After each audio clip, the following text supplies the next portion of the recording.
베이사이드 장로교회 순모임 교재. 저자 이종식 목사. 제159과. 내게 주신 모든 은혜를 내가 여호와께 무엇으로 보답할까? 시편 116편 9절에서 19절까지 말씀입니다. 내가 생명이 있는 땅에서 여호와 앞에 행하리로다. 내가 크게 고통을 당하였다고 말할 때에도 나는 믿었도다. 내가 놀라서 이르기를 모든 사람이 거짓말쟁이라 하였도다. 내게 주신 모든 은혜를 내가 여호와께 무엇으로 보답할까? 내가 구원의 잔을 들고 여호와의 이름을 부르며 여호와의 모든 백성 앞에서 나는 나의 서원을 여호와께 갚으리로다. 그의 경건한 자들의 죽음은 여호와께서 보시기에 귀중한 것이로다. 여호와여, 나는 진실로 주의 종이요 주의 여종의 아들 곧 주의 종이라. 주께서 나의 결박을 푸셨나이다. 내가 주께 감사제를 드리고 여호와의 이름을 부르리이다.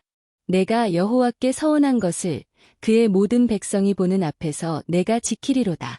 예루살렘아, 내 한가운데에서 곧 여호와의 성전들에서 지키리로다. 할렐루야. 아멘. 오늘 본문에서 시편 기자는 하나님이 주신 은혜를 기억하며 무엇이라고 말하였습니까? 그리고 그것이 당신에게 주는 교훈은 무엇이라고 생각하십니까? 지난주는 본문인 시편 116편을 통하여서 하나님이 기도에 응답하심으로 평생을 기도하며 살겠다는 시편 기자의 결단을 살펴보았습니다. 오늘은 기도의 응답을 받은 시편 기자가 어떤 행동으로 그런 은혜를 베푸신 하나님께 보답하기로 결단을 하였는지를 살펴보도록 하겠습니다. 먼저 시편 기자는 11절 말씀에서 다음과 같이 말하고 있습니다. 내가 놀라서 이르기를 모든 사람이 거짓말쟁이라 하였도다. 이 말씀의 뜻은 사랑하는 아들까지 자신을 배신하고 쿠데타를 일으킨 것을 보며 누구든 사람은 의지할 만한 존재가 아니라는 것을 말하고 있습니다. 그리고 오직 믿을 이는 하나님 한 분밖에는 없다는 것을 말하고 있습니다. 그렇다고 사람을 다 의심하며 살라는 것이 아니고 자신의 삶을 영원토록 변치 않고 이끌어 가시는 분은 하나님밖에는 없다는 것을 고백한 것입니다. 그렇습니다. 세상은 언제나 변합니다. 수명의 제한이 있고 환경에 따라 변할 수밖에 없는 것이 사람이기 때문입니다. 그러나 말입니다. 하나님은 변치 않습니다. 언제나 영원히 신실하게 자기의 약속을 지키십니다. 하나님은 영원하시고 신실하신 분이시기 때문입니다.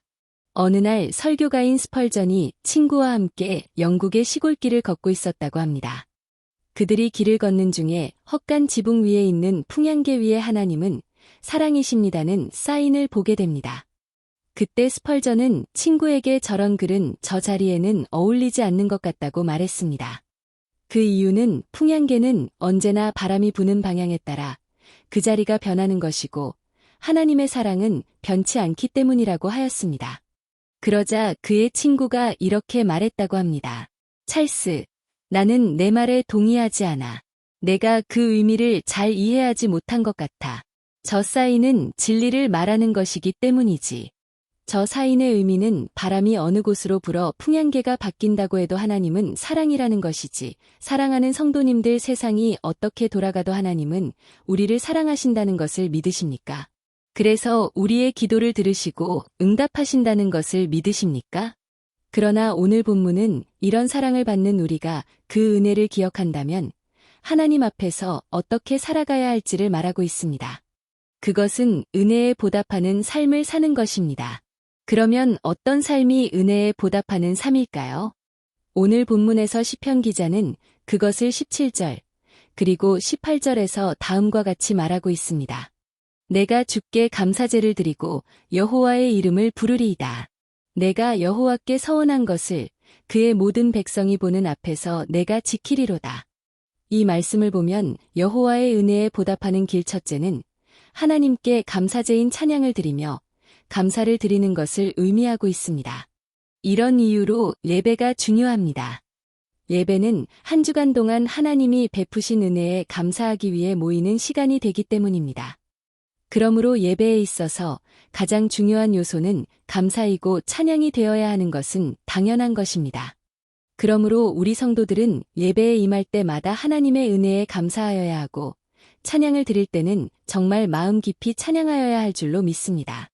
그 다음으로 18절 말씀을 보면 하나님의 은혜에 보답하는 길은 자신이 하나님 앞에 서원한 것을 갚는 것이라고 하였습니다. 누구든지 위급한 경우에는 하나님께 무엇인가 결단하며 기도합니다. 어떤 사람은 하나님이 싫어하시는 것을 끊겠다고 말하기도 하고 어떤 분은 그동안 성도로서 해야 할 일을 못한 것을 회개하며 이제부터는 하기로 결단도 합니다. 어떤 분은 기도 가운데 앞으로 이런저런 일을 하며 살겠다고 약속을 합니다. 그리고 하나님은 그런 결단을 하며 주님 앞에 나오는 모든 성도들의 기도를 받으시고 응답을 하십니다. 그런데 많은 사람들이 그런 약속을 하고서 기도가 응답되면 그 서원한 것을 지키지 않을 때가 많습니다. 그렇게 되면 하나님은 실망하시겠지요. 그래서 오늘 본문을 기록한 시편 기자는 기도 응답을 받은 후에 자신이 하나님 앞에서 한 서원을 갚겠다고 약속하는 것을 볼 수 있습니다. 그런데 시편 기자는 본문 19절에서 특별히 예루살렘아 내 한가운데에서 곧 여호와의 성전뜰에서 지키리로다 라고 말하고 있습니다. 그 뜻은 언제나 하나님의 은혜를 기억하며 평생 예배를 드리겠다는 말이고 예배 중에 하나님의 은혜를 기억하며 서원을 갚으며 살겠다고 고백하고 있는 것입니다. 끝으로 오늘 본문 15절의 말씀을 살펴보겠습니다. 그의 경건한 자들의 죽음은 여호와께서 보시기에 귀중한 것이로다. 이 말씀은 어떻게 보면 갑자기 튀어나온 말처럼 느껴질 수 있습니다.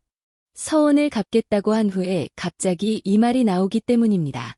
그러나 그 뜻을 생각하면 그렇지 않습니다. 이 말씀은 하나님이 성도들의 생명을 가치 없는 죽음으로 끝나게 하지 않는다는 의미입니다. 그러니까 서원을 갚는 삶을 살아갈 때 그 인생이 헛되지 않게 열매 있는 삶을 허락하신다는 것입니다. 어떤 분은 서원은 해서는 안 된다고 주장하는 분들이 있습니다.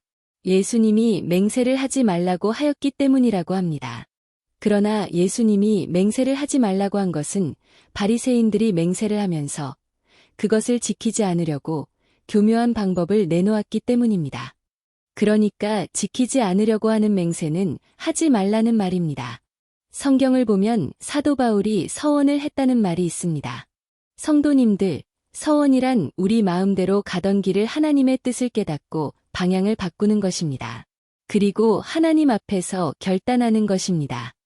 그렇게 되면 우리의 인생은 이전과는 달리 아름다운 열매로 가득 차게 될 것을 믿습니다. 누군가 이런 말을 하였습니다. 만일 당신이 바람을 뚫고 힘들게 자전거를 타고 있다면 이제 그 자리에 서서 반대 방향으로 타세요. 당신은 아마도 바람의 방향이 바뀌어 당신의 등을 밀어 돋고 있다고 생각할지 모르지만 사실은 바람의 방향 바뀐 것이 아니고 당신이 방향을 바꾼 것입니다. 이 말은 하나님은 언제나 한 방향으로 복을 주시는데 그 복을 받기 위해서는 우리가 그 방향으로 바꾸는 삶을 살아야 한다는 말입니다. 그러면 이제까지 나에게 어려움을 주었던 세상의 일이 우리에게 순풍을 주어 우리로 형통하게 가게 한다는 것입니다. 사랑하는 성도님들, 오늘의 말씀을 기억하며 하나님의 뜻을 따라 우리가 이전에 결단했던 것을 행하고 하나님을 감사하고 찬양하는 삶을 살게 되기를 주님의 이름으로 축원합니다. 당신은 하나님의 은혜에 보답하고자 어떤 신앙생활을 하고 있습니까? 그것을 서로 나누어 봅시다. 오늘의 말씀을 통하여 새롭게 느낀 점과 결단하는 바를 서로 나누어 봅시다.